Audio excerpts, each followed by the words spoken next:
Kung meron mang magpapakalat ng fake news sa Pilipinas, walang iba yan kung hindi ang mga politiko sa Pilipinas.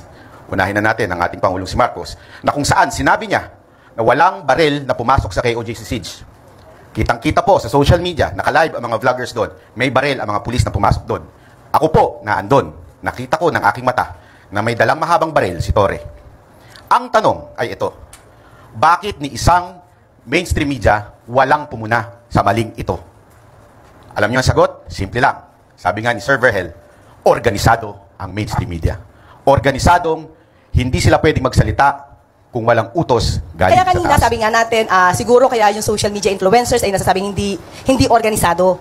Dahil unang-una pa lang, meron ditong house rules na huwag babanggitin. Sana ang mga events o tao o okasyon na hindi kasama rito sa itong ating programa ngayon. Pero tanungin ko na po si Mr. Byron. You lead to his you lead to your name. You lead up to your name. Bana. So when you said na walang utos galing sa taas. Okay? Paano mo o hindi? Ano ang ginawa mo to verify this? Meron ko bang pinatutungkalan? Network ba ito? Mainstream ba ito? At ano ang ginawa mong paraan para ma-verify ito para yung sinasabi mong walang utos galing sa taas ay masabi mo sa taong bayan na totoo? Kailangan natin tingnan ng mga pangyayari. Una sa lahat, napaka-obvious.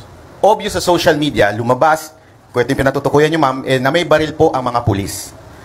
Yan po. Excuse me po, I would like to cut Mr. Byron. Apa. My only question is, ano ang ginawa mo to verify na walang galing na utos o walang utos na galing sa taas? We don't have to mention the event. I just want to know, ano yung ginawa mo para malaman mo kung may katotohanan na walang utos sa taas? Did you ever communicate with the owners or kung sino man yung taas na sinasabi mo? Ma'am, pinapaliwanan ko nga po, bago po ako naputol, pinapaliwanan ko na mga yung circumstances, sa tingin ko, opinion ko, ay organisadong hindi po pinalabas sa mainstream media yung reaksyon na sandali, may mali ata doon sa sinabi ng ating Pangulo. So it's only your opinion. So you do not have any proof to prove na walang utos galing sa taas kasi yun yung sinabi mo and you're making it factual. So as of the moment, it's just your opinion, correct? Ma'am, wala po akong sinabi na factual. Paulit-ulit ko po sinasabi na it is my opinion. No, kanina po sinabi niyo po kanina na meron kayong nakausap at sinabi na hindi yan na ilabas dahil ang sabi, walang utos galing sa taas. So is that your opinion? Ma'am, wala po ako sinabing may nakausap ako. So in other words, is that your opinion? Yes, ma'am. So this is not factual? Yes, So ma'am. you cannot prove itong statement mo na walang utos galing sa taas? Yes, ma'am. Ang sinasabi ko nga po ay paulit-ulit, kanina pa po, ay opinion po lamang ito. Kahit po ako nagbablog po, laging nagre-react lamang po ako sa balita ng mainstream at sinasabi ko pong ito'y aking opinion. Sa periodismo, hindi po pwedeng sabihing opinion lamang. Maraming magagalit ng mga editorial writer at saka mga kolumnista kasi ang opinion ay batay po sa empirical na datos. Hindi papasa sa thesis defense ang estudyante na magsasabi na ito ay opinion ko lamang, galangin po ninyo yung opinion ko. Maling-mali po na ang datos ay isasantabi para lang maglahad ng opinion para makapag-chase ng clout at makapag-chase ng viewers. Salamat! Pero ang tanong ko po, ibig po bang sabihin nun, bawal na magbigay ng opinion sa social media? Hindi bawal pero mali. Mali ang magbigay ng opinion? Kung hindi batay sa datos. Ganon kasimple, mali. Ganon siya kamali. Kasi maraming malalasong isipan kapag ang opinion ay hindi batay sa katotohanan. Hindi bawal, mali.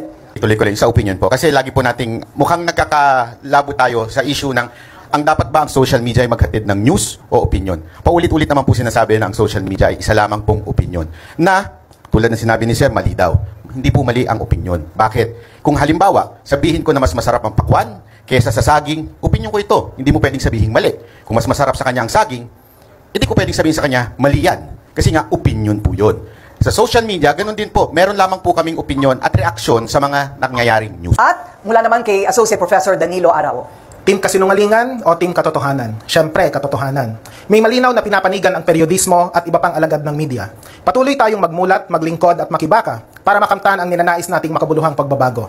Ang retorika ng di umanong bagong Pilipinas ay dapat suriin din sa konteksto ng lumang kaayusang hindi naman nababago at hindi mababago hanggat may pansariling interes na itinataguyod ang mga nasa kapangyarihan. Periodista man o hindi, huwag tayong maging kasabwat ng mga nagnanais ng kasamaan at kadiliman.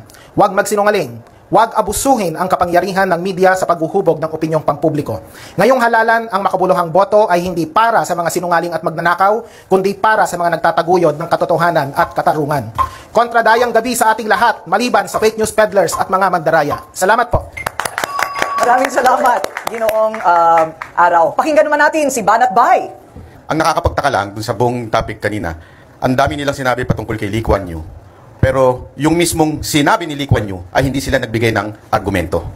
So yun ang hindi ko maintindihan hanggang sa na-realize ko na ganun po talaga pala ang personality nila. Bakit? Kasi nilalahat po nila ang vloggers at influencer na tila mga hindi profesional o di kaya lagi nagpapakalat ng fake news. Ulitin ko, wag po natin i-generalize ito. Dahil meron namang vloggers na matino, meron din namang mainstream media na nagpapakalat din ng fake news. So sana po wag natin i-generalize ang salitang fake news o yung salitang bayaran. Salamat po.